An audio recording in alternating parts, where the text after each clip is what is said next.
ओम श्री गणेशाय नमः। हर हर महादेव। प्रिय श्रोताओं, आज आप श्रवण करेंगे सावन मास महात्म्य का 6वां अध्याय। इसके पहले के अध्याय को सुनने के लिए आप सबका बहुत बहुत धन्यवाद। तो आइए श्रवण करते हैं। सनत कुमार बोले, हे भगवान, मैंने रविवार का हर्षकारक महात्म्य सुन लिया है। अब आप श्रवण मास में सोमवार का महात्म्य मुझे बताइए। तब ईश्वर बोले, हे सनत कुमार, सूर्य मेरा नेत्र है, उसका महात्म्य इतना श्रेष्ठ है, तो फिर उमा सहित सोम मेरे नाम वाले उस सोमवार का कहना ही क्या है। उसका जो महात्म्य मेरे लिए वर्णन के योग्य है, उसे मैं आपसे कहता हूँ। सोम चंद्रमा का नाम है और यह ब्राह्मणों का राजा है। यज्ञों का साधन भी सोम है। उस सोम के नाम के कारण को आप सावधान होकर मुझसे सुनिए, क्योंकि यह वार मेरा ही स्वरूप है, अतः इसे सोम कहा गया है। इसलिए यह समस्त राज्य का प्रदाता तथा श्रेष्ठ है। व्रत करने वाले को यह संपूर्ण राज्य का फल देने वाला है। हे विप्र, उसकी बुद्धि सुनिए। हे विप्र, इसकी विधि सुनिए। मैं आपको विस्तार पूर्वक बता रहा हूँ। 12 महीने में सोमवार अत्यंत श्रेष्ठ है। उन मासों में यदि सोमवार व्रत करने में असमर्थता हो तो श्रवण मास में इसे अवश्य करना चाहिए। इस मास में इस व्रत को करके मनुष्य वर्ष भर के लिए व्रत का फल प्राप्त करता है। और श्रवण मास में शुक्ल पक्ष के प्रथम सोमवार को यह संकल्प करे कि मैं विधिवत इस व्रत को करूँगा या करूँगी। शिव जी मुझ पर प्रसन्न होइए। इस प्रकार चारों सोमवार के दिन, और यदि 5 हो जाए तो उसमें भी प्रातःकाल यह संकल्प करें और रात्रि में शिव जी का पूजन करें। 16 उपचारों से शाम के समय में भी शिव जी की पूजा करें और एकाग्रचित होकर इस दिव्य कथा का श्रवण भी करें। हे सनत कुमार, इस सोमवार की कही जाने वाली विधि को अब मुझसे सुनिए। श्रवण मास के प्रथम सोमवार को इस श्रेष्ठ व्रत को प्रारंभ करें। मनुष्य को चाहिए कि अच्छी तरह स्नान करके पवित्र होकर श्वेत वस्त्र धारण कर ले और काम, क्रोध, अहंकार, द्वेष, निंदा आदि का त्याग करके मालती, मल्लिका आदि श्वेत पुष्पों को लाएं। इसके अतिरिक्त अन्य विधिवत पुष्पों से तथा अभीष्ट पूजनोपचारों के द्वारा त्र्यंबकम इस मूल मंत्र से शिव जी की पूजा करें। इसके बाद कहे, मैं 100 भावनास महादेव, उग्र उग्रनाथ, भाव, शशि मैली, रुद्र, नीलकंठ, शिव तथा भावचारी का ध्यान करती हूँ। इस प्रकार अपने विभाव के अनुसार मनोहर उपचारों से देवेश शिव का विधिवत पूजन करे। जो इस व्रत को करता है उसके पुण्य फल को सुनिए। जो लोग सोमवार के दिन पार्वती सहित शिव की पूजा करते हैं, वे पुनरावृत्ति से रहित अक्षय लोक प्राप्त करते हैं। हे सनत कुमार, इस मास में नक व्रत से जो पुण्य प्राप्त होता है उसे मैं संक्षेप में कहता हूँ। देवता तथा दानवों से भी अमेध 7 जन्मों का अर्जित पाप नक्त भोजन से नष्ट हो जाता है, इसमें संदेह नहीं करना चाहिए। अथवा इस अच्युतम व्रत को उपवास पूर्वक करें। इसे करने से पुत्र की इच्छा रखने वाला मनुष्य पुत्र प्राप्त करता है और धन चाहने वाला धन प्राप्त करता है। वह जिस जिस अभिष्ट की कामना करता है उसे पा जाता है। इस लोक में दीर्घकालीन वंचित सुखोपभोग को भोगकर अंत में श्रेष्ठ विमान पर आरूढ़ होकर वह रुद्र लोक में प्रतिष्ठान प्राप्त करता है। चित्त चंचल है, धन चंचल है और जीवन भी चंचल है, ऐसा समझकर प्रयत्न पूर्वक व्रत का उद्यापन करना चाहिए। चांदी के वृषभ पर विराजमान सुवर्ण निर्मित शिव तथा पार्वती जी की प्रतिमा अपने सामर्थ्य के अनुसार बनानी चाहिए। इसमें धन की क्रीड़ता नहीं करनी चाहिए। इसके बाद एक दिव्य तथा शुभ लिंगत्व भ्रद मंडल बनाएं तथा उसमें 2 श्वेत वस्त्रों से युक्त एक घट स्थापित करें।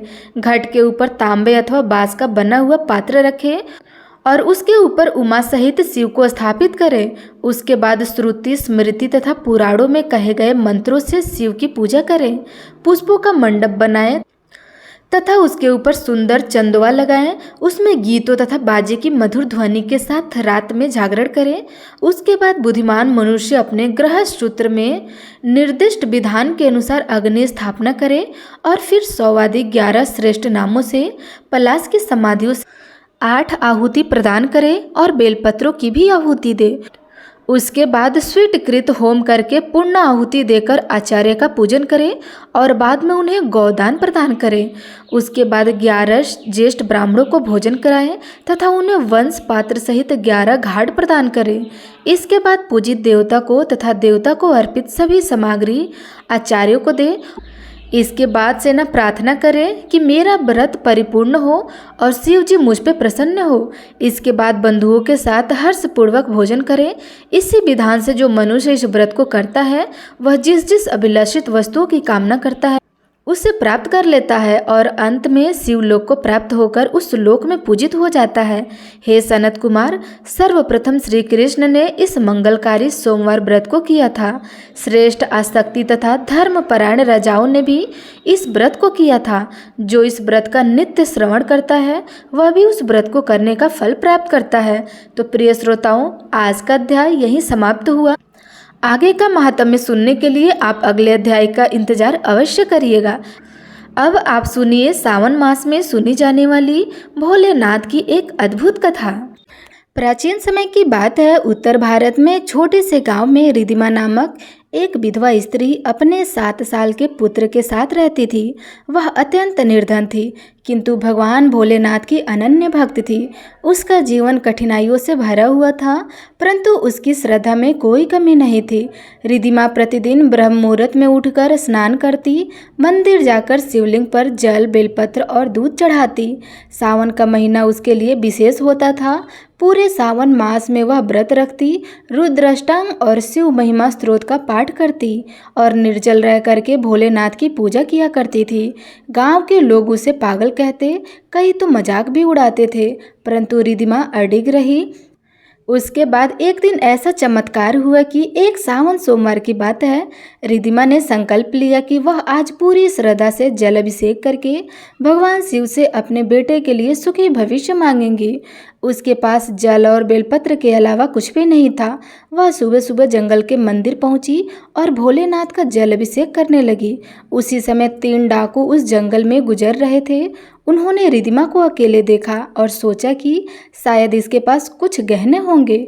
वे उसके पास पहुंचे और उसका सामान छीनने लगे। रिधिमा डर गई लेकिन फिर भी डरी नहीं। उसने शिवलिंग से लिपटते हुए कहा, हे भोलेनाथ, यदि मेरी भक्ति सच्ची है तो आज मेरी रक्षा कीजिए। जैसे ही डाकू उस पर हमला करने को आगे बढ़े तभी भयंकर गरज के साथ आकाश से एक प्रकाश पुंज उतरा। उसमें से त्रिशूलधारी, गले में सर्पधारी, जटाधारी शिव प्रकट हुए। भोलेनाथ की भयंकर छवि देखकर डाकू कांप उठे और वही मूर्छित हो गए। भगवान शिव ने रिधिमा को आशीर्वाद दिया कि तुम्हारी भक्ति ने मुझे बाध्य किया है प्रकट होने को। तुम्हारा जीवन अब कष्टों से मुक्त होगा, तुम्हारे पुत्र का जीवन भी समृद्ध होगा। इसके बाद भोलेनाथ अदृश्य हो गए। गांव में एक ऐसी चमत्कार की चर्चा हुई। जब रिधिमा गांव लौटी तो डाकू पकड़कर गांव ले गए और उन्होंने अपने कुकर्म स्वीकार किए। सबने रिधिमा की भक्ति को सराहा। कुछ ही दिनों में उसके घर की स्थिति सुधरने लगी और भगवान शिव की कृपा से उसे जीवन में कभी कोई कष्ट नहीं आया। सावन मास में की गई सच्ची भक्ति और उपासना को स्वयं महादेव स्वीकार करते हैं। वे अपने सच्चे भक्तों की परीक्षा अवश्य लेते हैं लेकिन अंत में उनकी रक्षा भी करते हैं। प्रेम से बोलिए शंकर भगवान की जय। अब आप सुनिए सावन मास में सुनी जाने वाली भोलेनाथ की एक अद्भुत कथा। बहुत पुरानी बात है। एक छोटे से नगर में माली और उसकी पत्नी मलिका फूल बेचने का काम करते थे। दोनों का जीवन बहुत ही साधारण और कठिनाइयों से भरा हुआ था। वे दिन भर बगीचे में मेहनत करते, फूल तोड़ते, माला बनाते और बाजार में बेचते थे। इस काम से जो थोड़े बहुत पैसे मिलते उससे ही उनका जीवन चलता था। मलिका बहुत ही धर्मपरायण स्त्री थी। वह प्रतिदिन भगवान शिव को एक माला चढ़ाती और प्रतिज्ञा कर रखती थी कि सावन मास में वह हर सोमवार को एक सुंदर सी बेलपत्र और पुष्पों की माला शिवलिंग को अर्पित करेंगी। सावन का पहला सोमवार आया। मलिका ने सबसे सुंदर फूलों की माला बनाई और शिव मंदिर में जाकर चढ़ा दी। तब लोगों ने उसका यह भाव देखकर कहा, इतने महंगे फूल बेचकर पैसे कमा सकती हो पर तुम इन्हें शिव पर चढ़ा देती हो। पैसे तो जीवन भर नहीं रहेंगे लेकिन भक्ति से जो संतोष मिलता है वो अमूल्य है। वैसे ही दूसरा सोमवार आया। अगले सोमवार को जब मल्लिका माला लेकर मंदिर पहुंची तो देखा मंदिर के द्वार पर एक ताला था। पुजारी किसी कारणवश मंदिर नहीं खोल सकते थे।